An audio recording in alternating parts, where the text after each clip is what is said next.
So guys, for the first method, you want to go to search and type in CMD. Now, you want to run it as administrator. And then click on yes. And then once you run this, you want to type in msdt.exe space -id space keyboard diagnostic. And then click on enter. And now this will come up, the keyboard troubleshooter. Click on next. It's now going to start detecting issues, just wait for this to load. If it detects anything, it will try to fix it for you. See if that works. For the next method, you want to go to search and type in settings. Click on it.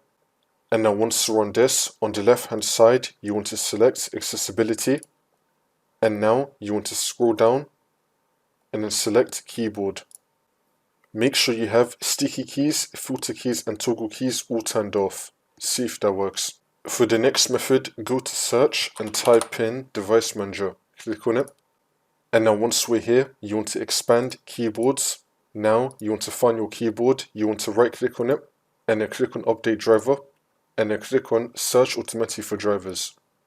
Make sure that you have the best drivers for your keyboard installed. Also, if your keyboard comes with a software, you want to update your drivers through there. Make sure that you have the latest drivers installed for your keyboard software. And now once we're here, where it says Task Scheduler Library, you want to expand this. Then you want to expand Microsoft. Now you want to expand Windows. You want to find Text Services Framework. I'm going to make this bigger. We're going to scroll down till we find Text Services Framework. Click on this. And now once we're here, you want to select Disable. Now you want to click on Enable. And then click on Run.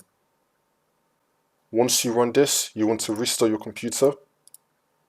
Come back into Windows and then hopefully this will fix your problem. If not, your keyboard could be broken. You could also get a keycap pillow and you can remove the keys from your keyboard and you can then clean your keyboard. Clean all the keys like around it. See if that works.